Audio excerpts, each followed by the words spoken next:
In this video, I'm going to show you how to take a meter reading for manual exposure. So I'm going to show you how to do that, and I'm also going to explain why you want to do that and how it can help you in your wildlife photography.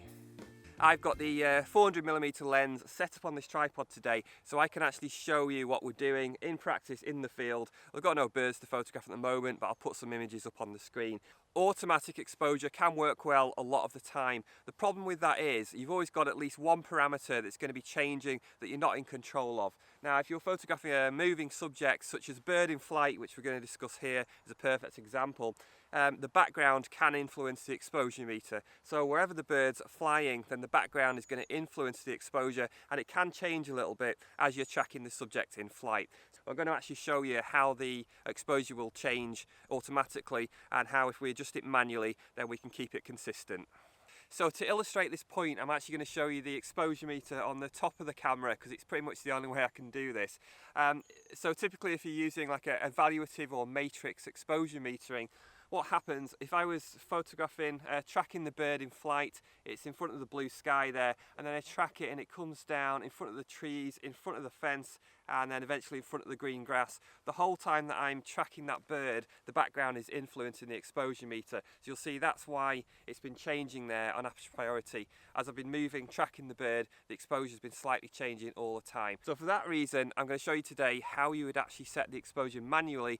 You can lock it in and you don't have to worry about the exposure changing at all, and you're completely in control. What we're going to do is set the exposure fully manually. So that means we're going to control all three things, all three parameters, the shutter speed, the aperture and the ISO. We're not going to leave the camera to do anything automatically.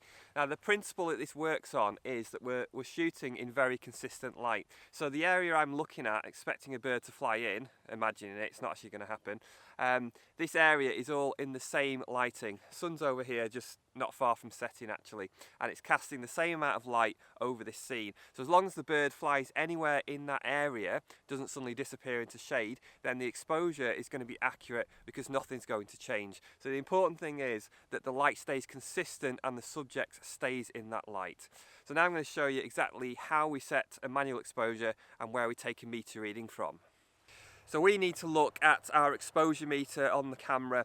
If you look through the viewfinder, you should find this down the side at the bottom, maybe it's even at the top. You should be able to bring up the exposure meter on the LCD screen on the back of your camera as well. And what we're aiming for, we're going to manipulate the exposure so we get that needle in the middle, so it's basically on 0. So that gives us, the camera thinks it's given a correct exposure. It's not too bright, it's not too dark, it's in the middle. So we need to point the camera at something to set a manual exposure. So where do I actually look? Well, as we discussed earlier, as we're moving around, you've got different backgrounds and they can all be slightly different tones. What we want to do is to pick out something that's mid-tone. The reason for that is that the cameras work best on anything mid-tone, neutral. Originally they worked best on mid-grey, I guess they still do. So we're going to look for something that's in the middle because the camera's going to give a more accurate exposure all around. So here we've got blue sky, we've got green grass, both of those will work. I'm actually going to point the camera directly at the green grass. Okay, and I'm basically filling the frame with that green grass, and now we're going to set the exposure. So I'm going to set the aperture, the shutter speed and the ISO, looking at the green grass until the exposure meter is bang in the middle. I'm going to manipulate all three settings to get the exposure that I'm after. I realise the grass looks really bright through the viewfinder. It's just because of the way I'm trying to film it with this vlogging camera. Just keep an eye on the exposure meter.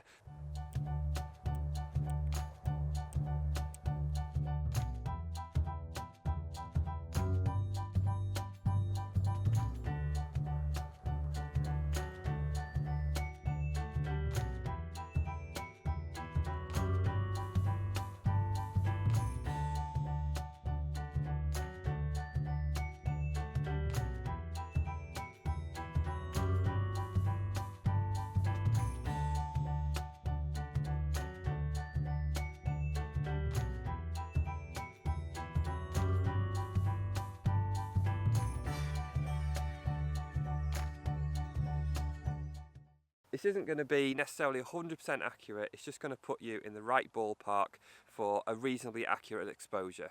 You can also do this with blue sky.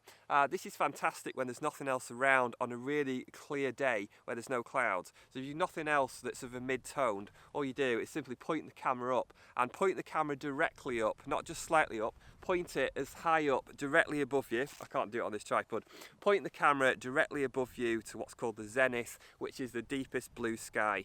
And that's going to give you, again, a really, really good mid-tone. So green grass, deep blue sky directly above you, and also a grey stone wall would be another one, and possibly even tree trunks as well. And in practice you'll get to know what is mid-toned, what is neutral. So that is it. That's your manual exposure set now. It's fixed. When your bird flies in, doesn't matter where it goes, the exposure is going to stay the same, and it's going to give consistent results all the time, provided that the light stays the same and that the bird stays in that area of the same light. So that's probably the most important thing here, is that the light doesn't change too much. So this technique is best when the light is consistent and it's staying the same for a period of time.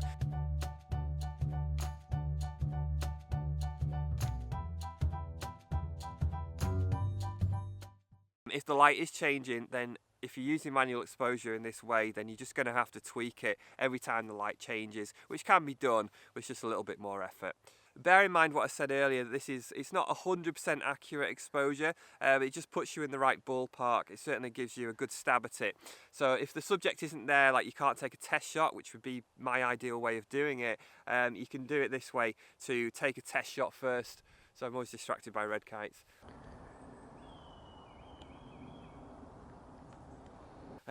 You can take a test shot first to set the exposure, and it's going to be pretty close. What I would say is, if you know for a fact that your subject is going to be lighter or darker, then you probably need to tweak the exposure a little bit. So if it was something, if it was a very dark bird, maybe I'd go up by about +2/3. If it was a white bird, then I'd probably go for around -1. So this is going to give you a fairly accurate exposure for most neutral subjects, but if it's very dark and very light, then you probably have to do a little bit more compensation to get a better exposure for them. So I hope this has been useful. Check out this video up here for more really in-depth information on exposure in wildlife photography, and do subscribe to the channel if you're not already. Thanks for watching. I'll see you next time.